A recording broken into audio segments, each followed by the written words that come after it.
The Attorney General. Thank you, Mr. Speaker. And, you know, as one of four brothers, we heard from his surviving brother Robert at the funeral. And to hear of the family and his focus on the family, I mean, his accomplishments are many. But his family he was so proud of. You can tell by the way they speak of him.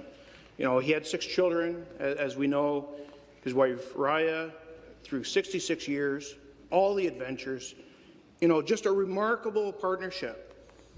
But what we heard at the funeral was about the singing and the dancing and the focus on the grandkids, because that was the most important part to him. He had many accomplishments. He had many careers. We should all be so lucky. Now, as a youth, he carried water for the Toronto Argonauts, if you read his background. But I'll say he carried water for nobody else. He was his own man. He had his own convictions. He spent a lifetime taking care of the disadvantaged, those who needed it the most. He was at the front end of change in every stage that he served, whether it be as a parliamentarian, as a judge, even when he was High Commissioner, he did things nobody else did.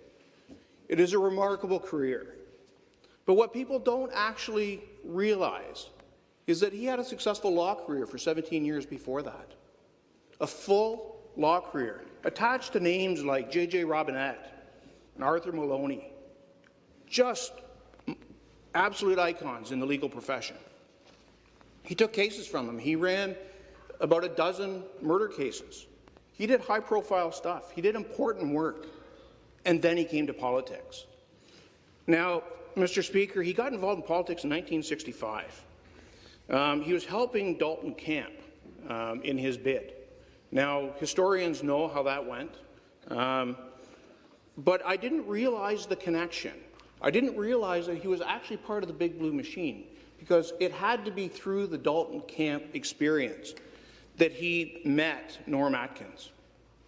And Norm Atkins was a bit of an upstart in his day. I had the pleasure of working with him on Hugh Segal's leadership campaign. He called it the March to Nowhere. We can come back to leadership campaigns. But I didn't realize, see, Dalton Camp was Norm Atkins' brother-in-law, and Norm Atkins was a brilliant political strategist. They learned from John F. Kennedy's political world, and they came up, and so that's where Roy must have met Dalton Camp. And, you know, I'd never thought of that connection. In 1970, before there was a leadership in 1971, to be clear, for the Conservative Party, Progressive Conservative Party. And Roy took on the job of lawyer for the party in 1970 because his friend Bill Davis was going to run for the leadership. Well, if for those who know their political history, in 1971, when Bill Davis ran with Roy at his side, Norm Atkins and his crew were feeling sort of not appreciated in the Bill Davis world, so they ran with Alan Lawrence. I'll tell you, Mr. Speaker, that leadership culminated in a vote differential of 44 votes. It was very, very close. And that, you know, when it's that close, it can be very bitter and very acrimonious. But Steve Paikin's book, The Life, talks about Roy's role in bringing those parties together, because he was the link with Norm Atkins and Bill Davis. And so it's a tribute to his ability to bring people together even when they're deeply divided. Now, he went on to run in a by-election that didn't go so well, but all of us who have lost something along the way know to dig in and go deeper. In 1975, he got elected. And the record shows he was appointed Attorney General before he even took a seat in the legislature. That's how well respected he was by Bill Davis.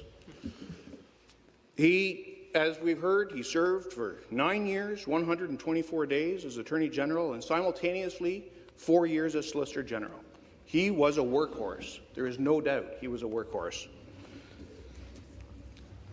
He was friendly. He wasn't shy with the media, I'm told. And as Doug Lewis, my former law partner, describes him, he was always approachable and well thought of. Now, Mr. Speaker, he was also a solid campaigner. I have not phoned him recently, but John Tory and I have talked about his campaigning. John Tory worked on at least one of his campaigns and has some great stories to tell. And my friend Peter Bethenvolvey told me on the way in this morning that he, in fact, worked on his leadership in 1985. And so his tentacles are wide.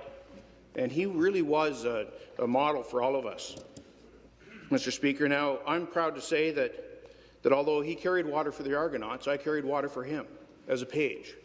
He sits right where Vic Fideli is sitting when I was a page like these young individuals. And he was that. He was the guy who would stop and talk to you, ask you how you're doing. But it's also a lesson to all of us that they're watching all of you. And it's something that he set a model for.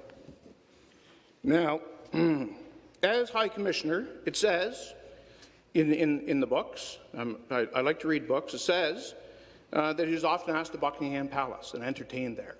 I suspect they asked him to Buckingham Palace because he entertained there. He was a great storyteller.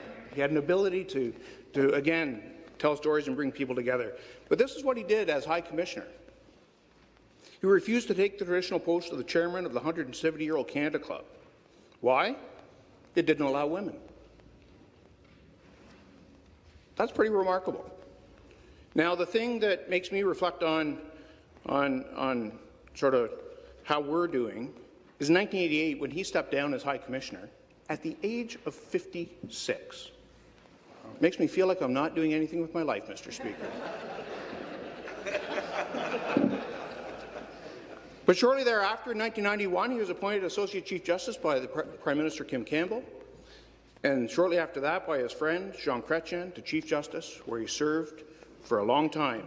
We've talked about policy, we've heard about policy, but Roy McMurtry is one of the few individuals that I've ever seen, ever had the privilege to meet, who spanned all political parties, all partisan positions, and was a change leader from the front of the parade, Mr. Speaker.